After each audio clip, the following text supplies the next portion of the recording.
William Ruto is a man under siege.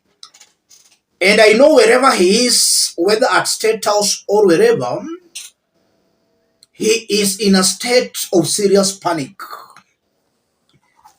Erick Omondi, a few minutes ago as I speak, has issued a very strong warning, giving 3 demands to William Ruto, which he has to fulfill before Thursday, 11 a.m. in the morning. Erick Omondi has also promised that come that Thursday, he will lead some Kenyans, most of the youths, to State House Nairobi for some talks with Ruto. But he has insisted on Ruto fulfilling the 3 demands. I want us to listen to Erick Omondi, but before we do that, let me say this. The strength of the Gen Zs is in their leaderless, amorphous nature. You can't tell who is the head, who is the tail, who is the back. I believe that's the strength of Gen Zs, and that's why they are still vibrant as I talk. A few individuals in their ranks can be compromised, but the majority are still continuing with the initial plans. Let's listen to Erick Omondi, for his remarks are going to inform the basis of our analysis right now. Listen to this. Mr. President, I've been told that you're a very prayerful man. This is the word of the Lord for you. Please fire all cabinet secretaries before Thursday. Please fire all permanent secretaries before Thursday. Please fire all heads of parastatals and other government officials. Mr. President, we are coming to State House on Thursday at 11 a.m. I will be accompanied by 100 women dressed in white, just mama mbogas. I'll be accompanied by 100 men dressed in white, just border borders. I'll be accompanied by 100 young people dressed in white, just youths. Mr. President, please request and ask the police to put down their guns. Mr. President, we need to talk, not on Twitter, not on TV. Mr. President, see you on Thursday at 11 a.m. at State House. God bless you.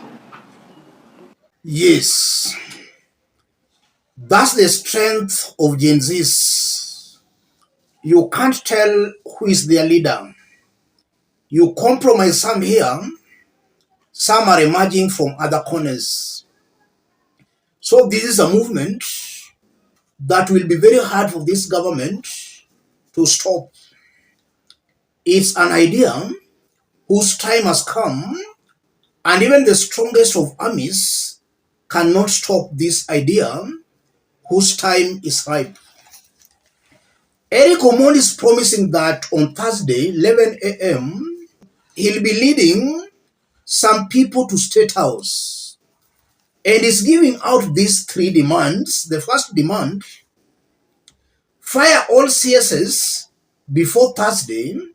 2, fire all PSs before Thursday. 3, fire all heads of parastatals and other government officials before Thursday. So in other words, Erick Omondi is telling William Ruto to dissolve his government.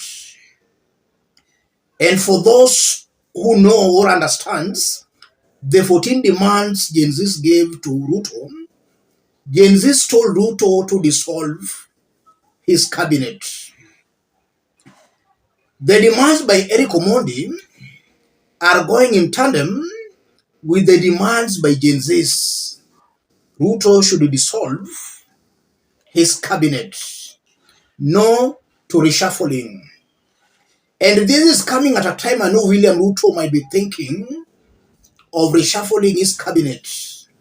With this new urge for him to dissolve the cabinet, yesterday we also saw the church urging him to dissolve his cabinet, not to reshuffle. It's clear William Ruto is a man under siege.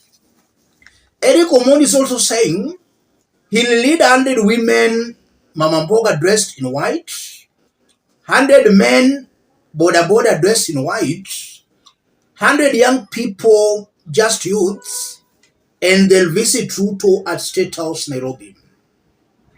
One of the desires of Gen Zs was to storm State House. One desire of occupying parliament has already been achieved. So their ultimate desire has been to storm State House. And even to complicate the issues, Erick Omondi is saying they are coming in peace. So the police should put down their guns.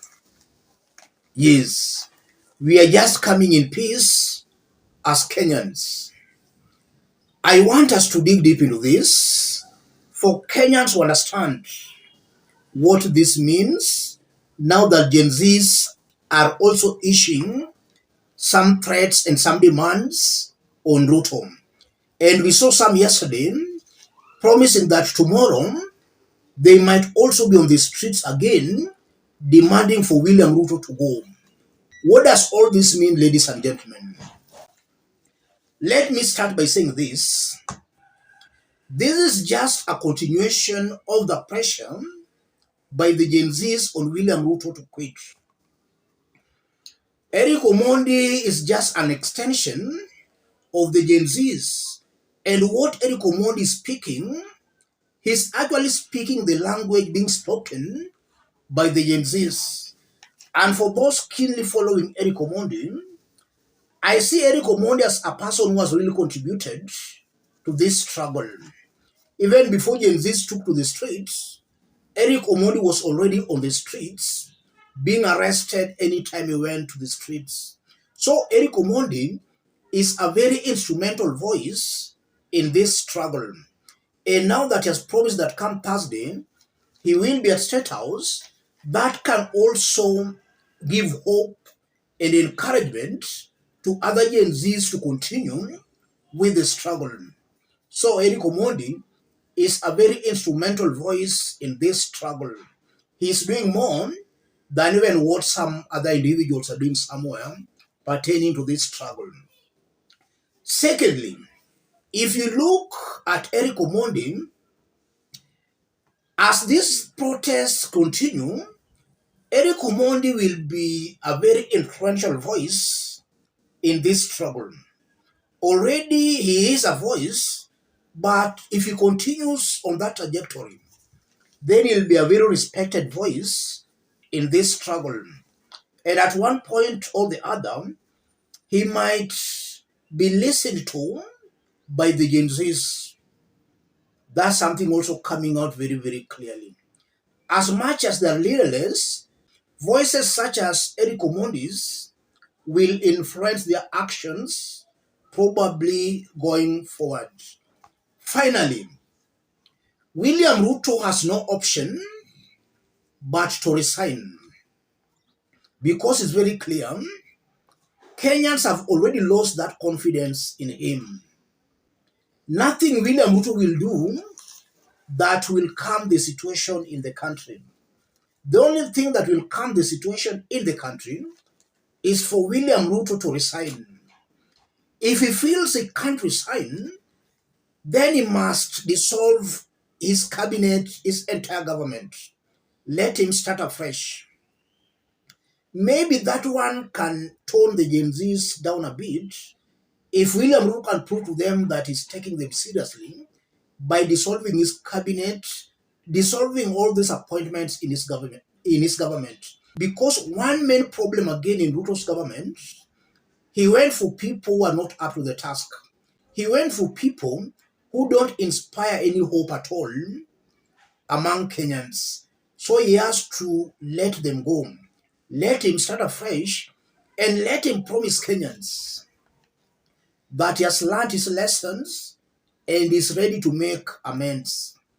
We don't want to see regard in this government. We don't want to see them ethically tourists. The entire government, the entire cabinet, let William Ruto let that cabinet go.